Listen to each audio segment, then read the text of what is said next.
Today we're talking about more info from the next data mining, more specifically Tsukuyomi. Tsukuyomi is essentially confirmed at this point because while the first information was already added quite a while ago, we have the name in the files now, so everyone was already expecting him to be the next god, but now we have a little bit more info. The info is from SMITE.datamining.com, the link is down in the description. The concept art that you can see in the thumbnail is made by Juniper Lara, back then she went by Juniper Garcia, and we actually will see quite a few elements of this concept art, even though it was just a fan art, being reflected in the kit. We'll get to that, but it's very interesting. So he may or may not look like this, but we'll definitely see some of those ninja aspects. Speaking of ninja aspects, in the last data mining, the information that we had for him was that he has a ranged attack. And I was relatively confused by that because I was strongly suspecting that the next character would be an assassin because we are well overdue for another assassin release. Turns out that will probably be the case after all. Because now the new information that we have for him is that his basic attack is a chained melee attack. That matches much better with an assassin. In addition to that, he keeps this other aspect though. He has this part of his basic attack that's called Basic Mangetsu, Full Moon, which is a ranged projectile with a power hit. And he also has the other part of this basic attack, which is Basic Shingetsu, which is the opposite of the Full Moon, which is a ranged projectile with a power hit as well, and with a debuff. So it might be that under certain circumstances his melee attack can turn ranged, which would be incredibly cool. Or it might be that these ranged attacks are not for him himself, but rather for another aspect of his kit, being his clones that we get to later. It could also be something completely different, but I think it would be really cool if there was some toggle way or something to temporarily get ranged attacks, or short range attacks at least. There's also a note on this that says 6 hits, which is not clear if this is 6 hits in his basic attack chain, because he has his chained melee, or if this is 3 hits for each of his special ranged attacks, or something completely different.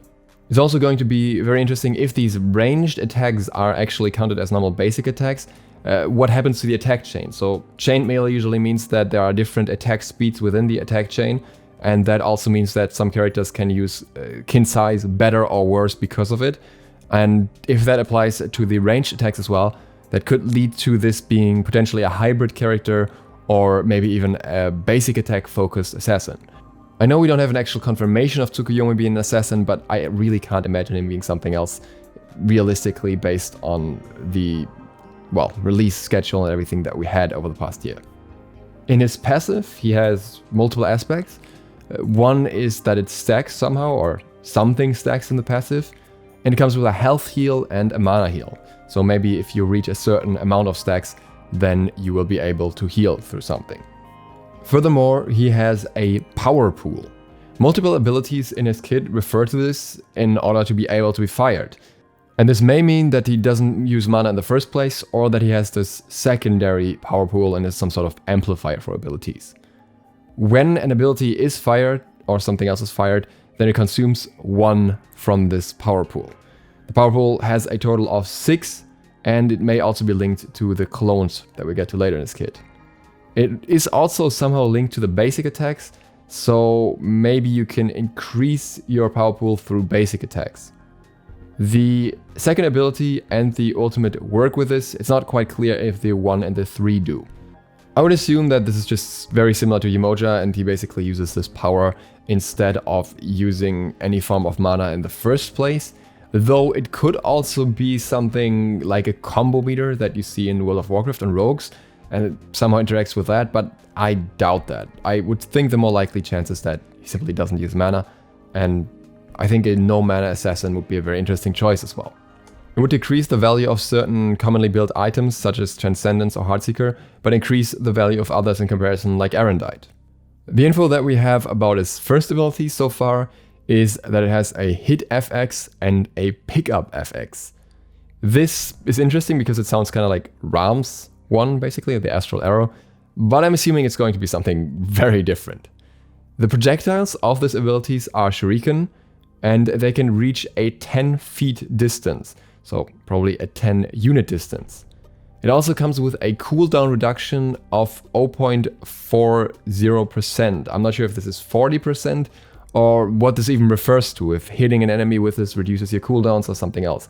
It's possibly something that I could imagine being tied to these different basic attacks. It could potentially be some sort of toggle for this basic Mangetsu and Shingetsu, because it only reaches a 10 feet distance. An ability with a 10 feet distance is relatively short, especially if it's a line projectile, which is what this sounds like at least. So maybe this is where you get your ranged attacks, and maybe that's also why it's not directly linked to the power pool, because maybe this is something you can toggle without using any mana or any power for it, but rather something you just use to chase enemies down or connect the distance to them while dealing some damage already. It could, on the other hand, also be that there simply isn't enough information about this ability yet, and it actually will have a lot more effects. That's yet to be determined. The second ability has a disarm. It also comes with a hit effects and a main hit, so it seems to have multiple hits. And in a further note, it also says that this can hit up to 3 times. This is a cone attack. Maybe it uses the Shurikens as well. I could imagine it's like a cone throw of Shurikens, and that's why it's 3 different attacks. I'm not quite sure how the disarm will work in it, and what the purpose of the disarm will be as well. Maybe, again, he may work relatively well with basic attacks, and this is supposed to give him an advantage in any direct boxing situation with someone else who is also AA focused. His third ability is probably the most confusing one at the moment. It has a ground effects, and it comes with a slow. It has an AoE effect with about 25 units radius, so not particularly large. This ability also seems to move somehow. Maybe it has some measure of X that moves. And it also has a node with 7.5 units that, well, is relatively unclear so far. If it maybe moves 7.5 units or it's something else. Only moving 7.5 units while only having a 25 radius sounds like this is something you want to use at relatively close range, and maybe it'll come with other effects as well. What's also interesting here is that between those 3 abilities, we're actually not seeing any mobility. So if anything, I would imagine that maybe this ability comes with any sort of mobility tool, maybe some teleport or something inside of it. Because so far, it seems to have very underwhelming stats overall. I'm imagining there's going to be significant effects added to this one. The ability that we definitely have more information on is the ultimate. We actually have a lot here. So the first one is that it has a projectile. The second one is that it listens to the passive stacks that you have, which again are somehow tied to a health and mana heal potentially, unless those are separate aspects of the passive. It has a fire rate of about 0.4, which could mean that it fires 2.5 shots per second, so maximum attack speed essentially, but it could also mean that it's slow. It's really depending on how exactly they use this value here. It has a maximum ammo count of 4. This might be connected to the passive stacks, by the way, maybe even to the 1, because you have this pickup FX in the 1. It has a dash hit, so it seems to have some form of mobility at least, and it marks enemies.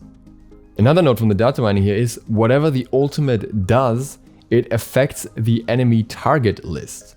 I have no idea what to do with that or how that will play a role, but there's more information.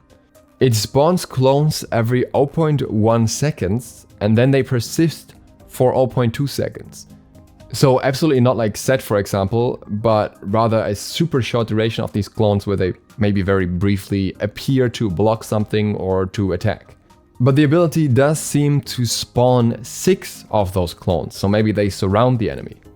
Then there's a note saying can hit up to 3 times then explodes. It's not clear here if that refers to the clones or to the ability in itself. The assumption that Ferrero has here is that it's probably a mix of a projectile that passes through with clones spawning around and hitting. Or maybe it's just 2 different versions, but the clone version is the newest and maybe the old one is no longer in place. Because we have a lot of different information here that doesn't necessarily match. I could imagine something like a large AoE dash forward that damages enemies in the area, and then when it hits a target, it spawns these clones around them and hits them some more. But then I also don't know how the hits up to 3 times is a factor. I doubt it's 3 dashes. Hyrus is staying away from super high mobility like that. But rather maybe there is an initial hit when you dash, then maybe a hit when the clones appear, and then when they disappear or something.